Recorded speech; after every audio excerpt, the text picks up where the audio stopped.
한동훈 전 대표의 또 행보가 이제는 좀 결단을 내리실 때가 되지 않았냐 이런 관심사가 굉장히 뜨거워지고 있는데 이 대구가 이렇게 된 이상 대구로는 또 출마가 어렵지 않나.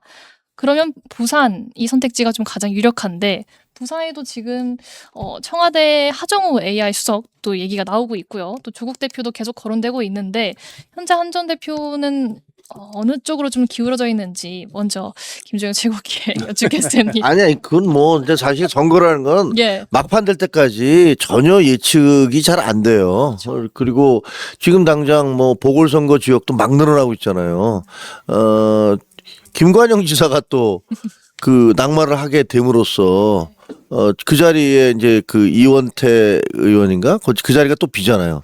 그러니까 어떻게 보면 조국 저 대표 같은 경우는 네. 선택지가 더 늘어났다고 굉장히 좋아할 것 같기도 하고, 그다음에 이쪽 지역에서는 지금 해운대가 열릴지 안 열릴지 그것도 알 수 없고, 그다음 북갑은 지금 거의 열려 있고, 예. 그다음에 대구도 어떻게 될지 뭐 아직까지는 확실치는 않고, 네.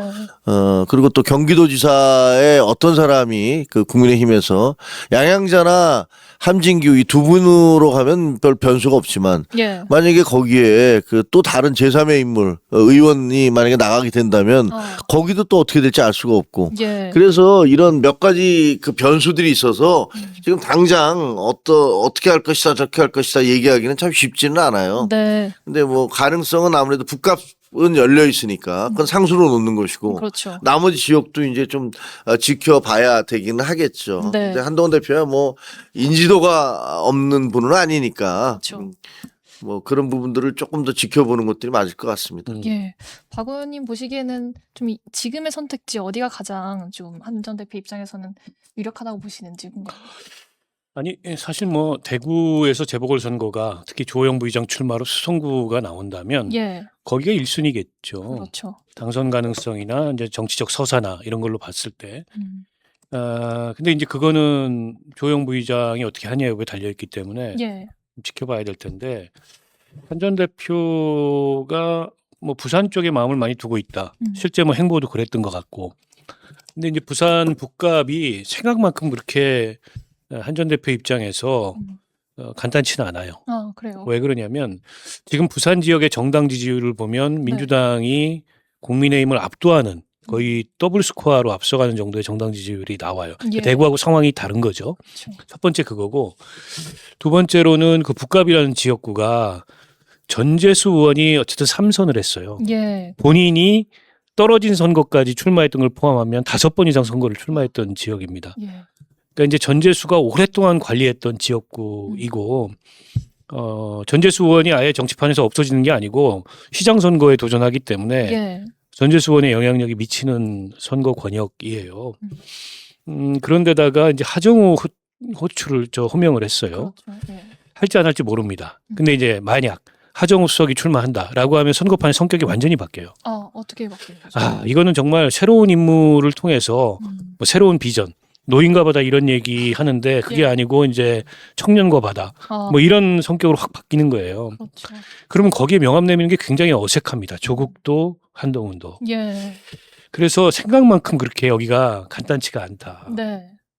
물론 해운대가 만약에 박형준 시장한테 주진우 의원이 이겨서 해운대가 나온다. 그러면 이제 또 하나 가능성이 큰 데가 열리는 거죠. 예. 그러니까 부산에서도 해운대는 국민의힘한테 상대적으로 더 유리하고 또 서울의 강남 같은 성격을 갖고 있다. 이렇게 보통 알려져 있잖아요. 한동훈 대표가 잘 어울려요. 그럴 수 있는데 지금 객관적인 부산시장 선거 경선 상황을 보면 주진우 의원이 이길 가능성이 그렇게 높아 보이지 않아요. 본인도 이기려는 의지가 그렇게 큰 것 같지 않아요. 박형준 시장 별로 공격도 안 해. 공세가 거의 없더라고요. 네, 어차피 이제 본선이 지금 국민의힘이 어렵기 때문에 나가봐야 안 되는 선거 뺐지만 떨어진다. 이런 생각을 하는 거였는지 모르겠지만 그렇게 보면 마땅히 한동훈 대표가 출마할 때가 안 열릴 수도 있겠다라는 예. 생각이 들어요. 수도권은 지금 당선 가능성을 고려하면 모험이잖아요. 그렇죠. 수도권에 와서 그리고 대부분 다 민주당 유리한 지역이에요. 예. 수도권도 뭐 국민의힘이 좀 보수 정당이 유리한 지역이면 모르겠는데. 네.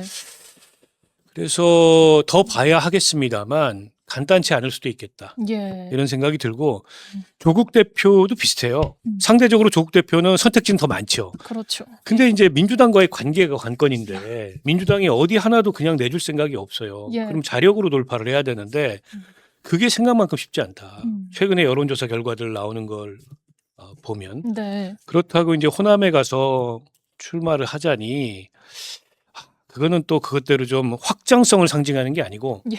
결국엔 안전한 지역에 그렇죠. 가가지고 뭐 저 국회에 입성하려는 거 아니냐 음. 또 이런 어떤 평가를 받을 수도 있어서 네. 조국 대표도 마땅치 않은 면이 있다. 음. 저는 그렇게 봅니다. 예.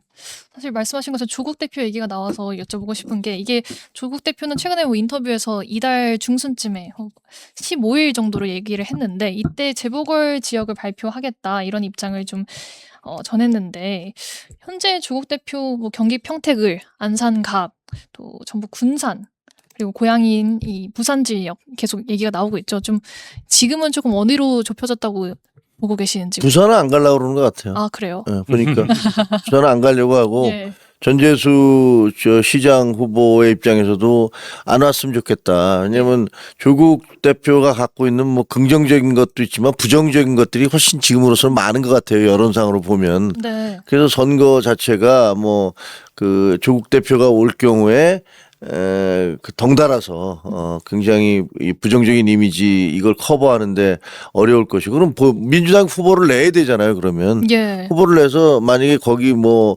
민주당도 후보 내고 조국 씨도 나오고 그다음에 여기 한동훈 대표가 나오거나 뭐 국민의힘 이렇게 4파전이 되면 그거는 뭐 민주당이 이길 가능성 거의 없어 보이고 예. 그럼 한동훈 대표가 뭐 굉장히 유력해지는 거잖아요. 그런 부분도 있고 또 부산에 조국이 와서 한동훈과 빅매치가 열리면은 네. 전재수 장관 저 시장 후보로서 보면 아니 자기 게임은 다 사라지고 모든 관심이 다 글로 갈 텐데 그렇죠. 예. 그러면 이거 뭐야 나는 뭐 이런 생각이 들게 될 거잖아요. 예. 그래서 그것도 싫고 무엇보다 뭐 한동훈 대표가 내려오는 게 싫을 것 같아요. 뭐 아니 좀 안 왔으면 좋겠어. 우리 저 부산에는 좀 안 왔으면 좋겠어. 뭐 이런 생각이 있을 거예요. 그래서 아마 조국 대표로서는 부산은 안 갈 것 같은데 네. 가능성은 아마 음. 뭐 안산도 쉽지 않고 안산도 거기 지금 김남국 그 뭐 전해철 김용 뭐 바글바글 되잖아요. 그렇죠. 그러면 제일 유력한 데는 결국은 호남의 군산이나 그다음에 이번에 그 김관영 지사로 인해서 생기는 지역 전주에 있는 거죠, 그거. 그래서 거기 어디 한 군데 뭐 둘 중에서 해보려고 하지 않을까 뭐 예. 그런 생각이 들어요. 지금 여권 인사로 아까도 말씀하셨던 이 하정우 청와대 AI 미래기획 수석이 계속 차출되고 있는 분위기인데 사실 전재수 의원이 본인의 지역구의 후임자로서 좀 자격이 있다 이렇게 좀 언급하면서 특히 화제가 된 것 같은데 김재호 최고 보시기에는 만약에 이 네이버 출신 사실 기업인 출신인데 이 하수석이 등판하게 되면 말씀하신 것처럼 굉장히 색다른 선거가 될 수 있다 이 전망 어떻게 보시는지. 그거는 이제 대개 경우는 가보지 않은 길 혹은 이제 경험하지 않은 후보니까 네. 그 기대감 같은 게 있는 건데 우리가 또 까보면은 여러 문제가 나올 수도 있는 거고 예. 검증의 문제도 있는 거고 뭐 가족들이 이렇게 반대했었다고 하잖아요. 그런 부분들이 정치인 하정우는 우리가 알고 있는 그냥 AI, 뭐 AI의 전문가 뭐 이런 것들에 대해서 갖고 있는 좋은 이미지하고 네. 그다음에 실질적인 정치적 역량과가 매치하는 건 아니잖아요. 그 같은 건 아니고 네. 또 하나는 그냥 그 AI 전문가니까 뭐 사람들이 지지하겠지라고 생각하지만 또 정치의 영역은 다른 부분도 있고 네. 거기서 부산 같은 경우에 만약에 한동훈 전 대표가 내려간다면 부산 시민의 입장에서는 야 우리 지역에서 대통령 후보가 나오는 거다. 우리가 한번 밀어보자라는 분위기가 생겨날 수 있는 거 아니에요. 예. 그러니까 그거는 또 별개의 문제라고 생각을 해요. 그래서 실제로 만약에 그게 부산이 됐든 대구가 됐든 한동훈 전 대표가 간다면 그런 것들에 대한 기대감, 차기 네. 대선 후보를 우리 지역에서 배출하자라는 것들에 대한 기대감, 보수의 어떤 보수가 살아나려면 결국은 한동훈 밀어야 되는 거 아니야? 라는 어떤 그런 기대감 같은 것들이 크게 작용할 거라고 저는 봐요. 예. 지난번에 대구 서문시장과 부산 부산시장에 가서 또 그런 생각을 그런 것들을 느꼈었는데 그래서 여기서 지금 우리가 뭐 누가 나오면 어떻고 누가 나오면 어떻고 이런 거 하고 실질적으로 그 주자들이 나갔을 때는 또 분위기가 확 달라질 것이다 이렇게 봅니다. 예. 지금 부산 보궐선거 얘기를 좀 해봤는데 부산시장 관련해서도 여쭤보고 싶은 게 전재수 의원과 이 박형준 시장 또 주진우 의원 지금 이 전반적인 판세는 어떻게 좀 분석하고 계신지. 그러니까 최근에 나온 여론조사 추이는 네. 누구랑 구도를 만들어도 전재수 의원이 한 15% 이상의 격차로 앞서는 걸로 나와요. 예. 물론 이제 선거가 아직 많이 남았기 때문에 끝까지 봐야 되겠습니다만 그만큼 지금 그 부산 선거도 어려운 선거가 돼버렸죠. 예, 그렇죠. 그런데다가 이게 그러면 그러니까 박형준 시장에 대한 평가이기도 해요. 예. 그동안의 시정에 대한 새 인물이 나타나가지고 새로운 바람을 일으켜야 되는데 주진우 의원이 어떤 캠페인을 하고 있는지 솔직히 잘 모르겠어요. 그리고 박형준 시장하고 엎치락뒤치락 하는데 이를테면 여론조사를 붙여봤더니 가상 대결을 박형준으로는 안 되겠는데 주진우로는 해볼 만하네. 이러면 이제 주진우 의원한테 탄력이 붙는데 그렇죠. 거의 똑같아요. 주진우 의원도 뭐 비슷하게 그 전재수 의원한테 열세인 걸로 나타나기 때문에 예. 이제 별로 새로울 게 없다. 이제 그런데다가 주진우 의원은 배지를 던져야 되는 부담이 있잖아요.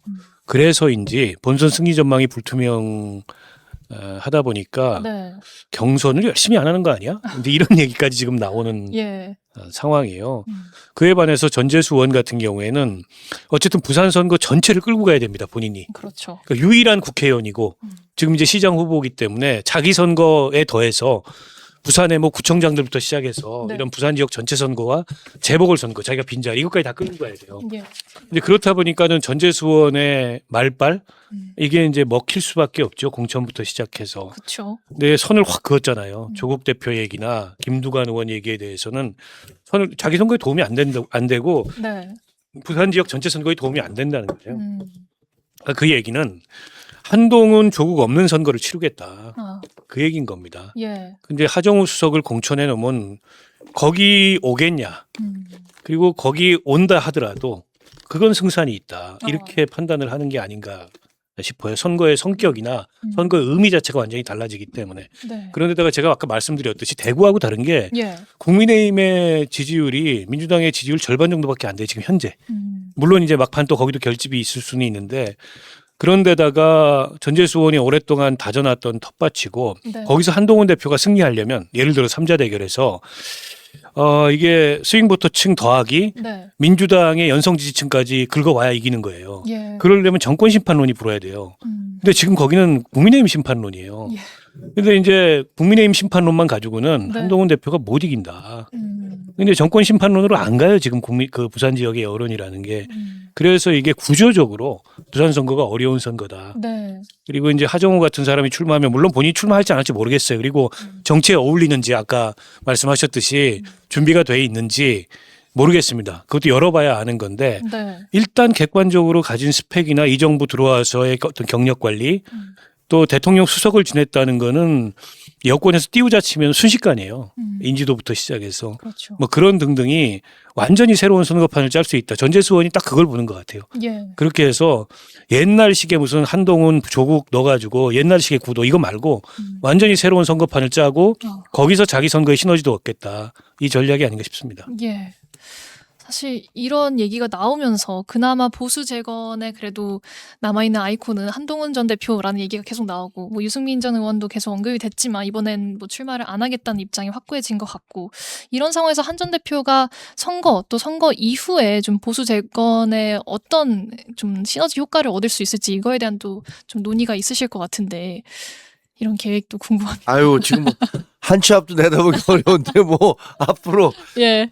보수 재건은 한동훈의 그 한동훈이라는 정치인의 존재 자체가 네. 어떻게 보면 그 슬로건이 보수 재건이잖아요. 본인이 내세우고 있는 슬로건도 보수 재건이고 이대로는 안 된다. 보수가 달라져야 된다라고 얘기를 하고 있기 때문에 네. 저는 뭐 한동훈 대표가 이번 그 보궐선거에서 살아서 이렇게 국회로 진입을 하면 국회 판도는 완전히 달라질 것이다라고 생각을 해요. 실질적으로 지금 한 20여 명 정도의 원내 의원들이 한동훈 대표하고 뭐 한 달에 한 번씩 뭐 또 만나고 있잖아요. 그리고 원외 당협위원장들도 뭐 그보다 훨씬 많은 숫자의 그 예. 모임들이 있고 해서 어찌 보면 지금 그 국민의힘 내 최대 계파이기도 해요. 그렇죠. 네. 그런데 다른 분들은 그냥 가만히 숨지기고 있으면서 뭐 눈치만 보고 있어서 그러는 건데 네. 그 장동혁 대표 같은 경우에 뭐 지지하는 의원들이 그렇게 많지 않다고 하거든요. 예. 그러니까 이번 선거에서 살아 돌아오는 것들이 굉장히 중요한데 이 장이 잘 안 열릴 수도 있어요. 그런데 그거는 뭐 그럴 가능성까지도 염두에 두고 있는 거죠. 그렇다 하더라도 어떤 경우든 그 보수 재건 새로운 보수의 어떤 아이콘으로서의 역할 이런 것들은 뭐 어느 자리에 있든 최선을 다해서 할 것이다. 그리고 네. 뭐 그와 함께 하는 분들도 되게 같은 생각을 하고 있어요.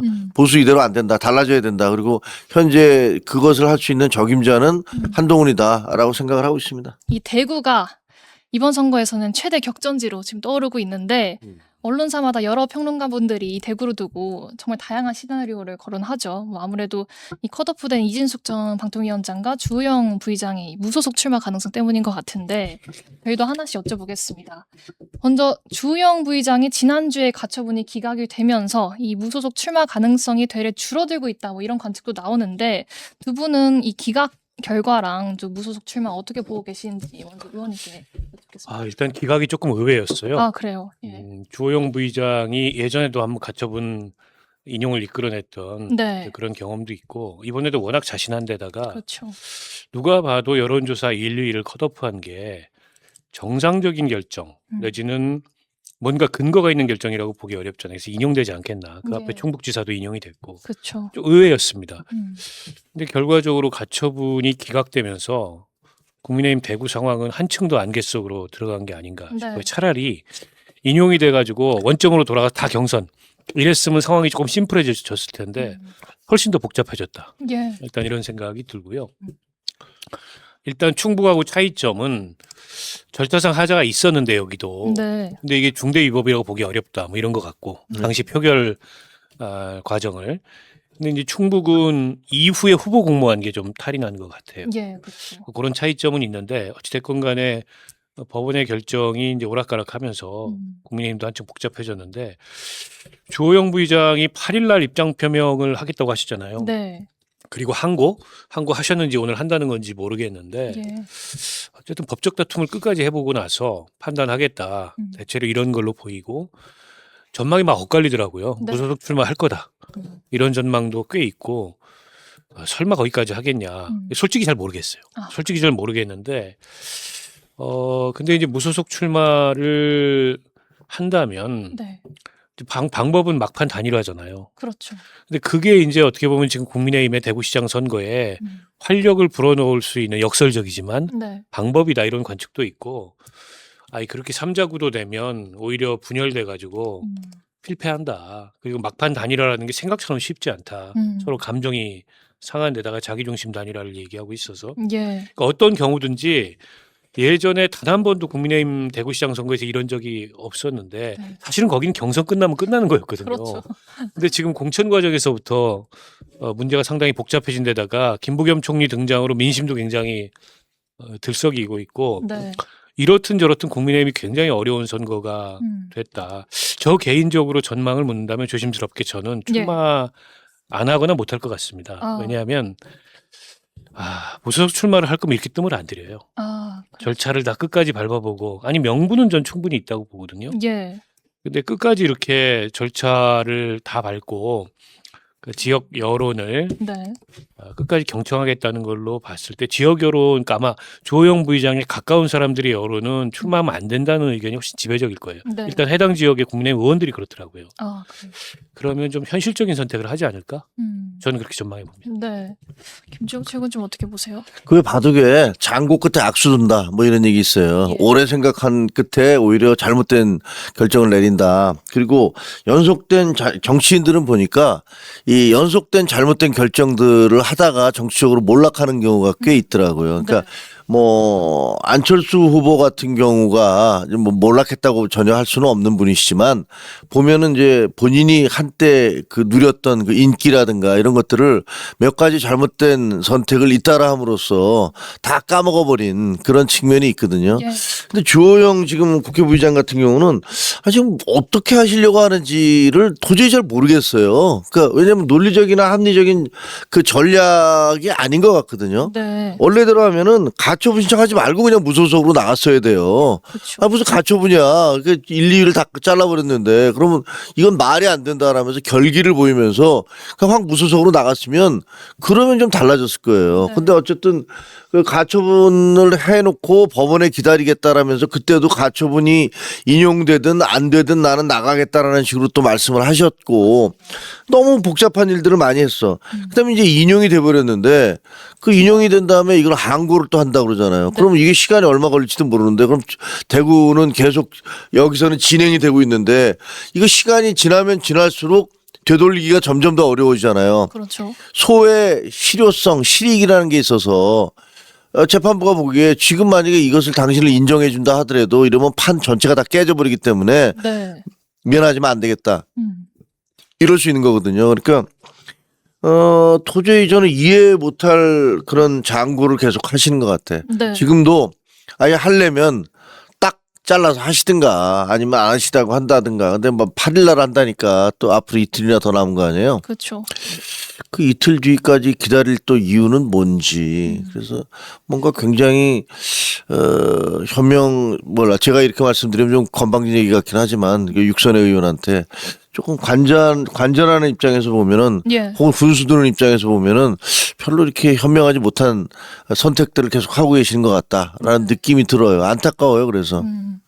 사실 이게 말씀하신 것처럼 두 분 말씀 공통점이 만약에 정말 출마 생각이 있었다면 항고 입장도 안 냈을 것이고 그리고 입장 발표도 바로 나오지 않았을까 뭐 이런 시각들이 좀 많이 나오는 것 같은데. 그렇죠. 예. 그 가처분까지는 뭐 해볼 수 있다 치고, 네. 근데 항고는 법적으로 수용될 가능성이 거의 없거든요. 예. 근데 그것까지 하시겠다는 걸로 봤을 때, 그냥 최선을 다해보고 마지막까지.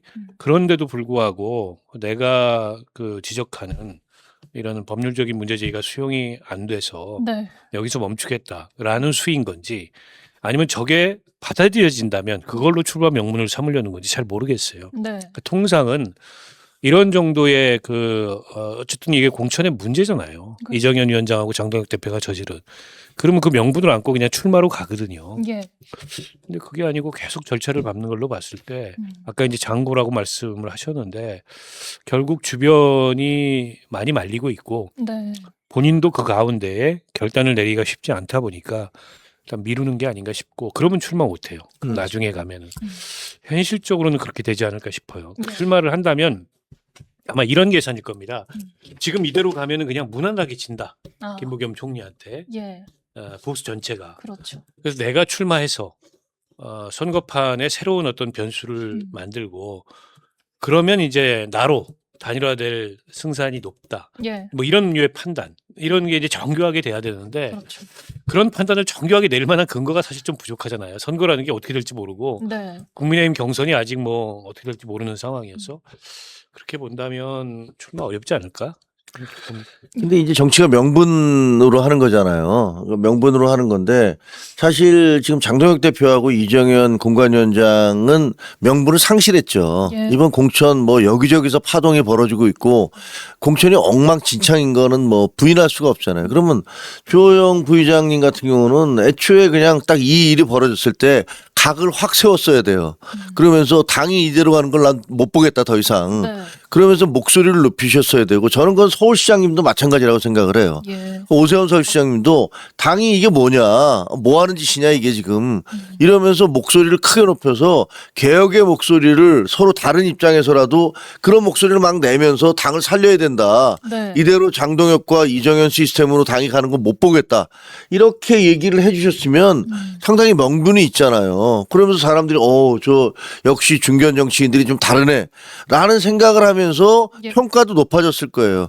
근데 그 눈앞에 보이는 이익을 너무 생각하시는 거 아닌가 그런 느낌이 든다니까요. 예. 그래서 좀 명분을 살리는 그런 장렬한 모습을 좀 보여줬으면 네. 그것들이 본인들한테 크게 도움이 되셨을 텐데 참 안타깝다라는 생각이 들어요. 예. 이진숙 전 위원장이 이제 페이스북 통해서 기차는 떠났다 이런 애매모호한 메시지를 또 남기기도 했어요. 네. 그 전에 장동혁 대표가 어제 이제 매일신문이 유튜브에 출연을 해서 이 위원장에 대해서 좀 언급한 내용이 있는데 그 부분 영상 짧게 보고 와서 관련 내용 한번 여쭤보겠습니다.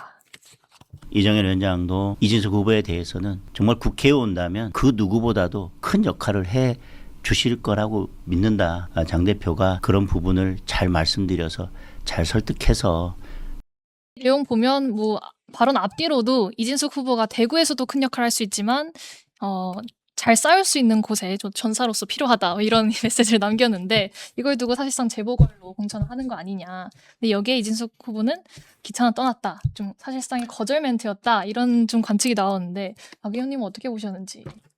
아니 재보궐 얘기를 할 거면 네. 더 확실하게 얘기해라 이 얘기죠. 그러니까 이진숙 후보는 대구를 떠날 생각이 없어요. 예.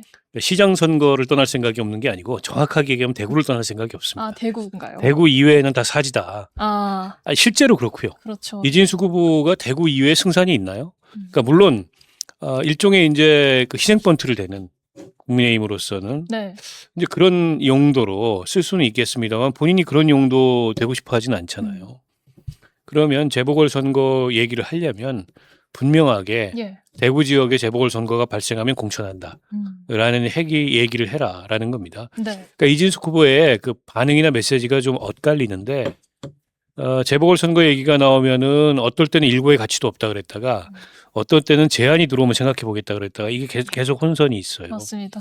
그러니까 장동혁 대표 저희 메시지가 나온 다음에도 두 가지 얘기가 다 나왔습니다. 아까 뭐 기차 떠났다는 얘기도 했지만 그 전에는 제안 들어오면 그때 판단하겠다 이렇게 또 얘기를 했어요. 맞아요. 종합해 보면 대구 재보궐 공천이래야 내가 그걸 수용할 가능성 생각이 있고 그게 아니라면 난 내가 할 길 간다 이 얘기라고 보고요. 예. 설사 무소속으로 출마했다가라도 대구 재보궐 선거로 방향을 돌릴 수도 있어요. 그렇지 않습니까? 그렇죠. 예. 뭐 아직 뭐 후보 등록하려면 멀었기 때문에 네. 그러니까 그런저런 가능성을 다 보는 건데 무소속으로 나갔을 때 본인이 뭐 단일화부터 시작해서 본선까지 예. 여러 이제 파고를 넘어서 음. 승리할 수 있다는 전망이 있어야 계속 가는 건데 네. 솔직히 말해서 이진숙 씨가 그 여론조사에서 조금 반응이 나왔던 건 사실이지만 본선 경쟁력이 높은 후보라고 보기는 어렵잖아요. 아 예.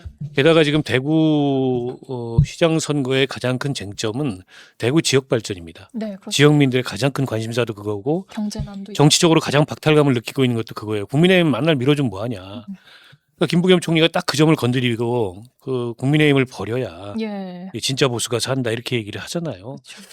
근데 그런 그 이번 선거의 쟁점 혹은 관심사에 비추어 보면 이 이진숙 후보는 본선 경쟁력이 높은 사람이 아니에요.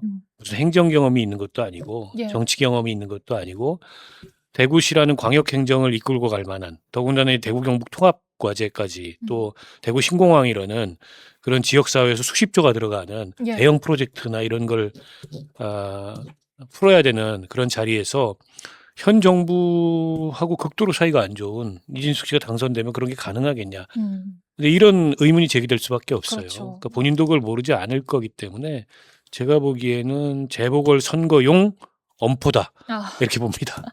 더 확실한 메시지를 달라 이런 얘기도 있는 것 같은데 김종혁 최고는 좀 어떻게 보셨는지. 아니 그 비슷한 것 같아요. 왜냐면 그 장동혁 대표가 재보궐 선거에서 나와서 국회로 오시면 할 일이 더 많다 이런 얘기를 하니까 거기에 대한 응답으로 기차 떠났어요. 뭐 이렇게 얘기하는 건 그런 정도 갖고는 나는 안 움직여. 나한테 확실하게 뭘 줘라는 그런 메시지인 것 같아요. 네.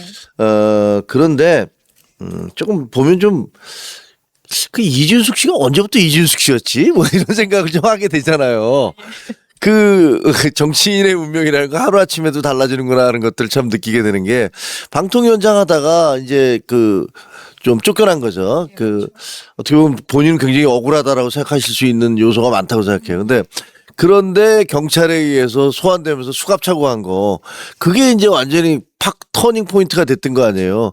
그러니까 그냥 수갑 한번 찬 걸로 인해서 그다음부터 갑자기 야, 이 사람이야말로 뭐 이재명 그 정부하고 싸우는 전사구나라는 그런 이미지를 획득한 거고 맞아요. 그러다 보니까 뭐 대구시장 그다음에 심지어는 이제 또 지금 얘기하는 그 재보궐선거 네. 이래서 야, 저 느낌은 야, 사람 팔자 정말 시간 문제구나. 뭐 하나 가지고서 그냥 금방 뭐 시장이 됐다가 그다음에 뭐 국회의원 뭐 평생 그 꿈꾸는 것도 꿈꾸던 사람들도 안 되는 경우가 다반사인데 저렇게도 되는구나. 라는 것들을 느끼게 되고 네. 문제는 뭐 박원석 전 의원 말씀하신 대로 본선 경쟁력이 얼마나 강하냐라고 볼 때 글쎄 저는 본선 경쟁력은 만약에 김부겸 총리는 지금 저쪽 후보가 됐으니까 민주당 후보가 됐으니까 예. 이준숙 대 김부겸 그건 간단치 않다. 그럼 이변이 연출될 수 있는 상황도 올 수도 있다. 그런 느낌이 들어요. 네. 지금 이렇게 되면 지금 계속 언론사에서도 말을 하는 게 4파전 구도가 나올 수도 있는 거다. 뭐 이진숙 후보, 주호영 후보, 그다음에 국민의힘에서는 뭐 1위 후보, 그리고 김부겸 전 총리까지 만약에 4파전이 가면 뭐 나중에 가서 단일화 가능성도 분명히 있을 텐데 이런 시나리오는 좀 어떻게 예상하고 계시는지 궁금합니다. 그런 재미는 있을 것 같아요. 그 4파전 가면 거기에 또 한 사람이 있죠. 예. 한동훈 주한연대. 그렇죠. 그러면 한동훈 전 대표까지 대구로 간다는 얘기 아니에요. 네. 재미는 있을 것 같아요. 근데 이제 현실화될 가능성이 얼마나 있는지는 솔직히 잘 모르겠고 네. 저는 주호영 부의장도 이진숙 씨도 무소속 출마를 강행하기에는 다들 좀 뭐 어딘가 한 구석이 허전한 예. 이런 면들이 있기 때문에 머리들이 좀 복잡하지 않을까 싶고 국민의힘으로서는 최악의 결과죠. 만약에 4파전이 벌어지면. 네. 그게요. 그러면 이제 국민의힘 계열의 후보가 3명이 되는 거잖아요. 생각보다 그거 단일화 잘 안 됩니다. 예. 그게 마지막에 정말 극적이고 감동적인 그런 단일화를 통해서 김부겸 총리하고 1대1 구도를 만들어서 선거를 이제 뒤집기를 할 수 있다라는 얘기를 일부에서는 하는데 현실에서는 그렇게 아름답게 안 돼요. 예.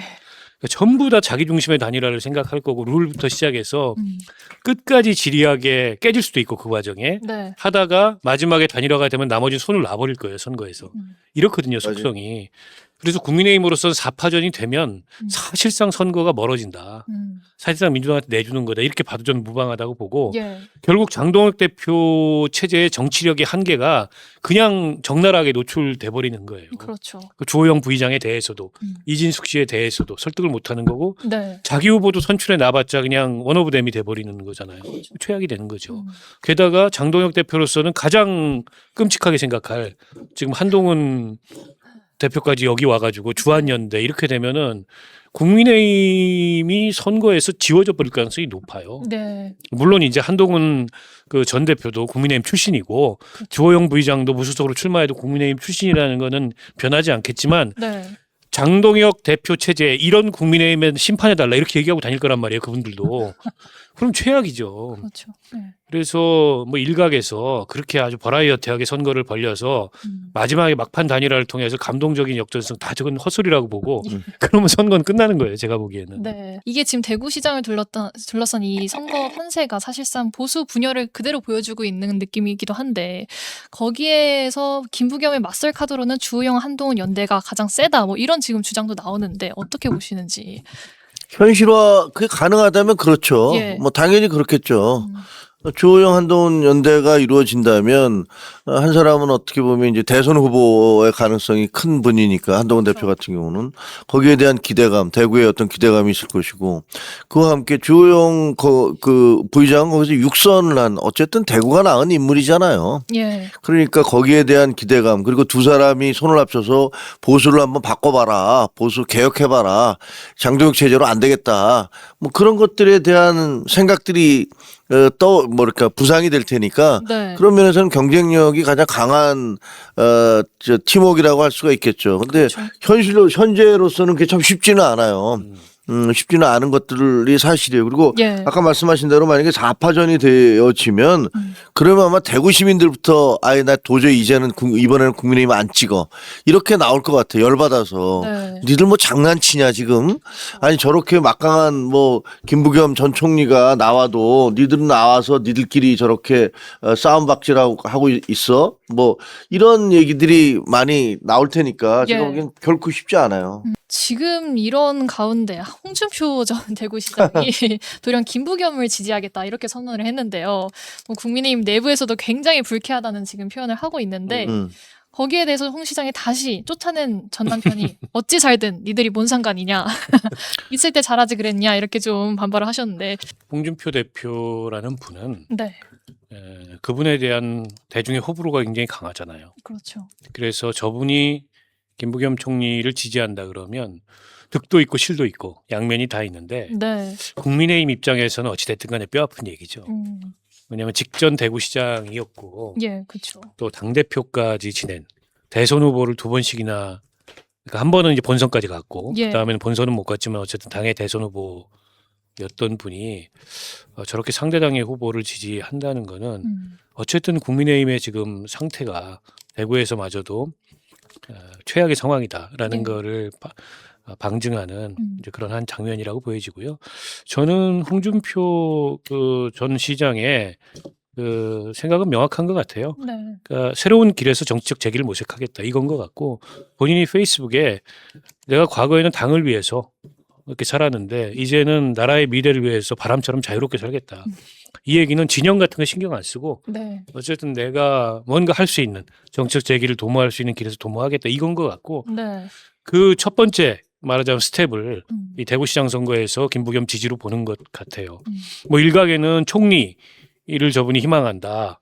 그리고 가능성이 있다. 모르겠습니다. 그게 진짜 가능성이 있을지. 예. 근데 현재 민주당 상황에서는 굳이 그럴 이유가 중도보수 확장이라는 노선은 있지만 예, 그렇죠. 아니어도 잘 되고 있는 것 같은데 굳이 거기에 이제 논란이 굉장히 큰 홍준표 전 대표와 같은 인물을 발탁을 할까 싶은 생각이 있어요. 예. 그러나 어쨌든 가능성이 얼마나 됐든 간에 본인은 어쨌든 기존에 오랫동안 몸담았던 진영을 떠났고 이제 새로운 길에서 자기 전망을 모색한다고 생각을 갖고 있다면 뭐 이해 안 되는 행보는 아니에요. 예. 다만 김부겸 총리나 민주당 입장에서 얼마나 도움이 될까는 이제 현실적인 문제죠. 네. 그래서 저는 그렇다고 도움이 안 된다고 단언하기도 어려워요. 왜냐하면 이미 대구의 민심이 이렇게 뒤집어지고 있잖아요. 그렇죠. 그러면 기존의 보수 쪽에 서 있던 네. 그런 그 유권자들이나 혹은 지역 산업에 영향력이 있는 그런 분들의 마음도 많이 지금 바뀌고 있는 거거든요. 그렇죠. 그러니까 김부겸 총리로서는 그런 분들을 자기 편으로는 못 만들어도 네. 중립화만 시켜도 캠페인을 성공해요. 그 첫 번째 케이스가 저는 홍준표 그 전 대표라고 보고 아마 이제 더 나올 수 있죠. 저런 분들이 예전에 시장을 지냈던 분들이라든지 그렇죠. 네. 아니, 심지어 뭐 박근혜 전 대통령 만나겠다. 맞아요. 만나줄지는 모르겠지만 사실 그런 건 굉장히 공세적인 캠페인이에요. 그렇죠. 그래서 국민의힘에서 뭐 홍준표 시장에 대해서 비판하고 비난하고 뭐 할 수는 있는데 실제 이 선거에 미치는 영향이라고 보면 국민의힘으로서는 뼈아픈 얘기입니다. 네. 저는 그렇게 봐요. 뼈 아픈 건 맞아요. 맞는데 근데 저는 홍준표 전 대표가 상징하는 정치 세력이 뭔가 그걸 좀 생각해 보면 좀 애매해요. 아, 예. 저분은 개혁적인 예를 들면 그 합리적인 보수, 중도 보수라고 할 수 있을까? 아니 그런 시다면 그 대구시장을 하면서 그렇게 윤석열 전 대통령한테 머리를 조아려 가면서 코박콩 소리를 들어가면서 그러면서 윤석열 대통령 시절에도 예. 총리를 하고 싶었다라는 소문이 파다했잖아요. 그렇죠. 그래서 거기까지 가서 하려고 했고 12월 3일 날 비상계엄에 대해서 이거 무슨 코미디 같은 일이라고 하면서 그 위급성이라든가 중대성을 그냥 폄하하신 분이시잖아요. 예. 그러니까 도대체 저분이 지향하는 정치적인 색깔은 도대체 뭐지? 그렇다고 해서 아예 윤호개인 그것도 아닌 거고 그렇다고 해서 무슨 개혁 뭐 중도 개혁 이것도 아니고 예. 그냥 개인밖에 없어요. 개인의 이해관계나 이익이 맞으면은 막 좋아하시고 네. 안 맞으면 막 욕하고 뭐 이러는 거밖에 없잖아요. 그래서 제가 보기에는 그냥 대구 분이시다. 대구 뭐 고향은 대구는 아니시지만 예. 어쨌든 대구에서 시장을 하셨다. 그리고 당 대표를 했다라는 거는 당연히 마땅히 보수의 철학과 가치를 뭐 상징하시는 분이어야 되는데 네. 저분이 상징하는 가치는 뭘까? 그게 저는 안 그려져서 그렇게 크게 영향을 미칠 수 있을까? 그런 부분들은 저는 좀 부정적이에요. 거기에 네. 대해서. 홍준표 전 시장이 이 장외에서 SNS를 통해서 메시지를 내고 있는데도 이렇게 좀 정치권에 파장을 일으키고 있다는 점도 흥미로운 것 같은데 저희 민주당 얘기로도 한번 넘어가 보겠습니다. 아까 전재수 의원 얘기가 나왔는데 이와 더불어서 지금 김관영 전북지사 최근 이 대리운전 비용을 제공했다는 논란이 불거지면서 제명 결정을 당해서 내렸는데 반면에 이제 통일교 금품수수 의혹을 받는 이 전 의원에 대해서는 아무런 조치가 없다 하면서 이걸 두고 제2의 비명 행사 아니냐 뭐 야권에서는 이렇게 지적이 이 정도까지 좀 나온 상태입니다. 이 사태는 좀 두 분 어떻게 보셨는지도 궁금한데요. 이 김광현 지사 제명 좀 어떻게 보셨는지. 예. 근데 그거는 정치적 해석 이전에 예. 너무 그 CCTV에 찍힌 장면이 좀 예. 국민들한테 다 이게 시각적인 충격을 줬기 때문에 그렇죠. 예. 어쩔 수가 없이 당으로서는 강경한 조치를 취할 수밖에 없었을 거예요. 물론 이제 그게 소액이고 예. 뭐 대리운전비 명목이다 하더라도 현행법이 엄격히 금지하고 있는 이제 그런 사항을 부주의하게 사실은 도지사가 한 거잖아요. 네. 또 변명의 여지가 없다고 보고요. 그런데 이제 뭐 그 송영길 전 대표 얘기도 나오고 예, 전재수 의원 얘기도 나오고 뭐 형평성 이런 얘기를 따지는데 전재수 의원 같은 경우에 어쨌든 그 통일교 논란이 불거졌을 때 본인이 져야 할 책임을 졌어요. 즉시 해양수산부 장관을 내려놓고 네. 내가 수사에 응해서 당당하게 무고함을 증명하겠다. 그러니까 일종의 이제 정치적 책임을 지는 처신을 한 거예요. 송영길 대표도 비슷해요. 그때 예. 탈당을 했고 그렇죠. 그리고 감옥까지 갔다가 무죄를 물론 그게 이제 위법 수집 증거 배제 원칙에 따라서 네. 무죄를 받은 거지 아예 그런 사실이 없다는 아니지만 어찌됐건 간에 형식은 무죄입니다. 예. 그걸 받아서 돌아온 거예요. 예. 때문에 그걸 동일선상에 놓고 지금 비교하는 거는 음. 어울리지 않고 김관영 지사도 뭐 가처분 이런 걸 내는데 제가 보기에 그 수용이 안 될 거고 아. 일정 기간 자숙하고 본인이 또 기회가 있으면 돌아올 수 있겠죠. 벌써 판이 그렇게 돌아가는 것 같습니다. 들리는 얘기로는 김관영 지사 캠프에 있던 사람들이 대구 안호영 의원 쪽으로 이동하고 있다고 하고 예. 오히려 지금 친청 친명 대리전 비슷하게 지금 그래서 이원택 후보하고 거기는 이제 친청이고 안호영 의원하고 예. 여기는 이제 친명이고 그렇죠. 뭐 그렇게 지금 구도가 짜여져 가고 있다고 해요. 네. 그래서 이걸 가지고 뭐 비명 행사, 뭐 친명 횡재 이런 논란은 적절치 않은 것 같고 사실 그렇게 따지면 엄격히 보면 전재수 의원도 비명이고 김관영 지사도 비명이고 아, 예. 뭐 누구는 친명이고 누구는 뭐 이런 문제는 아닌 것 같아요. 예, 예. 다만 이제 어떻게 보면은 김관영 지사 입장에서는 안 좋은 시점에 안 좋은 방식으로 문제가 드러나다 보니까 그렇죠. 실제 평상시였다면은 이 정도 가혹한 뭐를 안 받아주지 않았겠냐. 저도 그랬을 거라고 생각해요. 근데 지금 평상시가 아니에요. 전시인데 그렇죠. 그런 게 아닌가 싶어요. 예. 사실 민주당에서는 지금 뭐 김관현 지사 논란도 있었지만 이 서울시장 가장 유력한 예비 후보 정원호 구청장에 대해서도 논란이 계속 나오고 있죠. 정치권에서도 좀 이른바 파묘 작업이 계속되고 있는 것 같은데 이 고액 후원자와 이 수익 계약 이 사이 카르텔이 있는 거 아니냐 의혹부터 해서 또 김재석 의원이 직역하고 있는 이 여직원과의 칸쿤 출장 논란까지 지금 계속 나오고 있는데 이게 선거 판세에도 좀 영향을 미칠 것으로 보시는지 김정현 최고는 어떻게 보십니까? 현재까지는 크게 영향을 못 미치고 있는 것 같아요. 예. 그리고 이제 약간 걱정이 이게 본선에서 그 싸울 때 그 공방이 이루어져야 되는데 미리 다 면죄부 내지는 이게 뭐 예방 주사를 다 맞고 있는 거 아닌가? 왜냐면 이렇게 딱 부러지게 확 무너지든가 타격감이 분명히 있어서 예. 이게 지금 저 사람 안 되겠네 이런 느낌이 확 들어야 되는데 뭐 이렇게 자꾸 부연 설명이 붙어야 되잖아요. 아 그건 아니었고 뭐 그게 어떻고 이렇게 되니까 이 타격감이 별로 없어. 네. 그러다 보니까 이거 잘못되면은 에이 괜히 뭐 쓸데없는 사람 생사람 잡고 있네 이렇게 갈 수도 있잖아요. 과거에 페라가 뭐 생태탕 생각이 나거든요.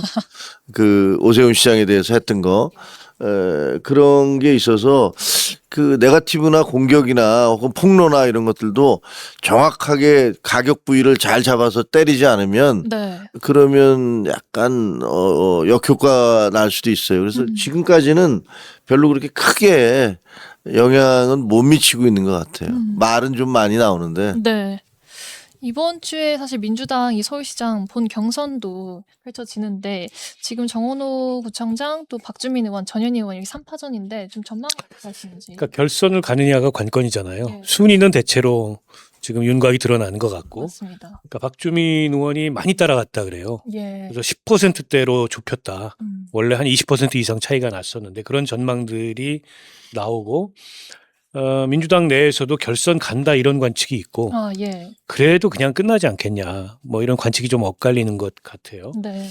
근데 정원호 후보로서는 조금 명심해야 될 게 행정가로서의 어떤 능력, 구청장으로서 쌓은 삼선의 업적 네. 이걸로 서울시장 선거가 안 된다. 아, 서울시장 선거는 그냥 단순한 행정가가 아니에요. 예. 거의 대권 후보급의 중량감을 가진 정치인을 원합니다, 국민들이. 미니 대선이라고. 아니 게다가 이제 글로벌 도시 서울의 그 이 천만 행정을 책임져야 되고 서울시 예산이 얼마입니까? 30조에 육박해요. 근데 그걸 이제 구청장 사이즈에서 행정을 잘했던 것으로 당연히 서울시장도 잘할 거다라는 예. 걸로 머물면 저는 경선도 경선이지만 본선 가서 굉장히 위험할 거다라고 생각을 하고 예. 그래서 지금부터 어쨌든 비전의 크기를 키워야 된다. 비전의 크기. 네, 그리고 정치인으로서 얘기해야 된다. 행정가로서 변명하는 게 아니고. 근데 김재섭 의원이 제기했던 그 여직원과의 뭐 논란, 전 그거 아무것도 아닌 거라고 생각합니다. 네. 다 설명이 되는 것도. 예. 근데 그걸 대응하는 방식도 행정적으로 절차적으로 뭐 이렇다 저렇다 하면서 한마디로 얘기하면 잘게 대응을 했다. 정치인으로서 일축하건 확 일축해버리고 네. 쟁점을 바꿔서 본인의 비전을 가지고 돌파를 해야 되는데 방어적이에요, 전반적으로. 그러니까 사람이 방어하기 시작하면 쫓깁니다. 예. 그래서 전략을 좀 바꿔야 된다라고 생각을 하고요. 어쨌든 박주민 의원이 초반에 굉장히 큰 열세였는데 본인이 여러 가지 튀는 네. 그런 아이디어와 비전을 들고서 많이 쫓아갔고 상대적으로 정원호 후보가 너무 방어적인 데다가 TV 토론 같은 그런 이 선거판에 잘 적응을 못하는 것 같다. 아, 뭔가 좀 어색하다. 예. 그냥 저 시골 아저씨 서울 와서 처음 이렇게 저 있는 것처럼 좀 어색하다 이런 느낌을 좀 준 것 같아요. 네. 그래서 아직 며칠 남았는데 그런 점을 정원호 후보가 제가 보기엔 좀 보완을 해야 될 것 같고 저는 추세상 여전히 네. 결선 없이 원샷으로 끝날 가능성이 있다고 봐요. 아, 워낙에 초반에 너무 대통령의 후광을 세게 그렇죠. 지금 비췄기 때문에 네. 그거 많이 하는 게 쉽지가 않습니다. 예. 그런데다가 전현희 후보가 너무 부진해요.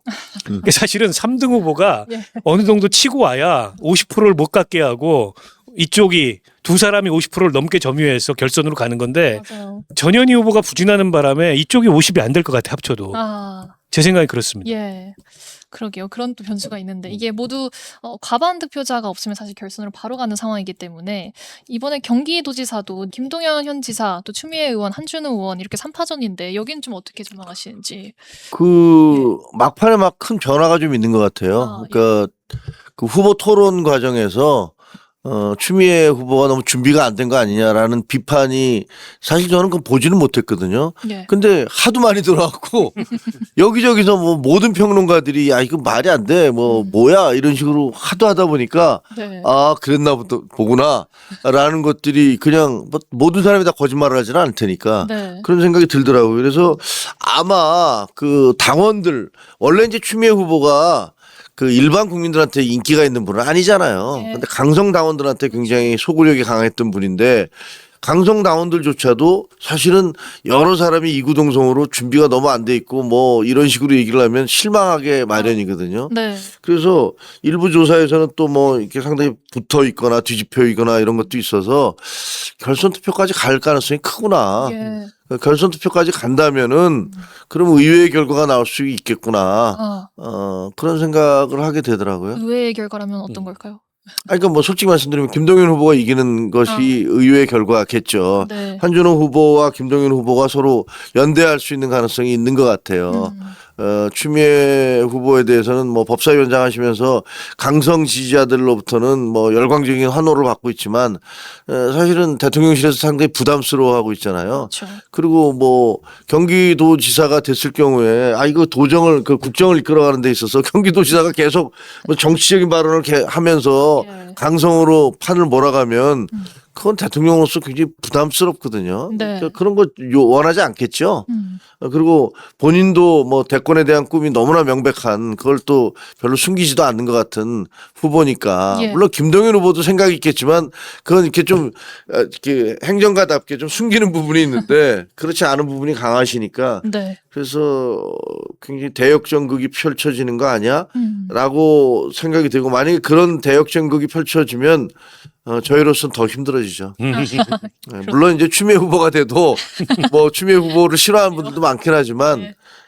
근데 어쨌든 그렇게 되면 공격하기가 참 대응하기가 참 어려울 것 같아요. 예. 아니 근데 국민의힘은 경기지사 후보도 못 찾고 있어서 그래요? 예. 지금 뭐 상대당이 후보가 누가 되느냐 이렇게 변수는 아닌 것 같은데 그러니까 저는 그 토론회 봤어요. 네. 토론회 봤는데 여러 사람들이 평가하는 대로 너무 추미애 의원이 성의가 없다.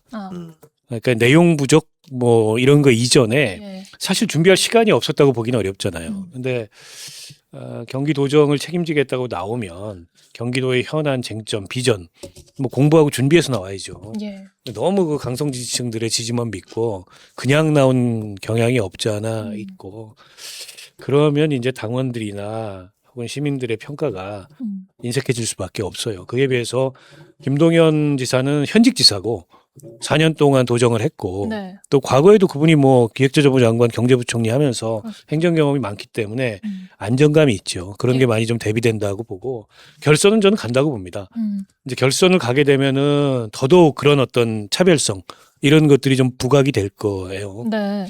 그래서 뭐 생각처럼 그렇게 추미애 의원이 강성 지지층의 지지를 받기 때문에 압도적으로 그냥 결선도 안 가고 끝낼 거다. 상황은 그렇게 돌아가는 것 같지 않고 예.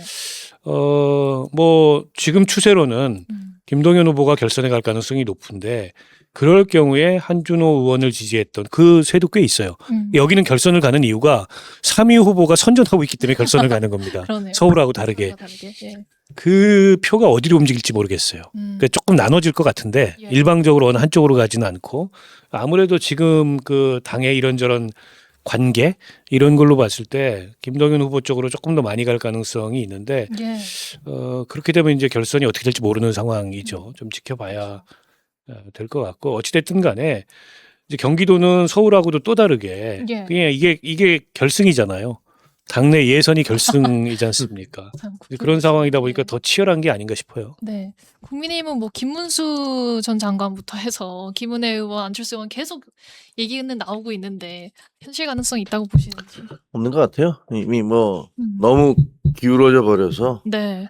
보면 뭐 대구에는 바글바글 대고 실질적으로 가서 헌신해야 될 때는 다들 안 나오려고 하고 예. 그게 지금 우리 당의 현실인 거죠. 그거는 그 당의 리더십 이런 것들이 거의 부재한 상태에서 네. 각자 도생하는 식으로 그냥 뭐 국회에는 힘드니까 나 가서 내 지역에 가서 맹주노실에 할랜다. 라는 식의 사고방식인 것 같아요. 예. 당원의 한 사람으로서는 지켜볼 때 참 씁쓸하죠. 예.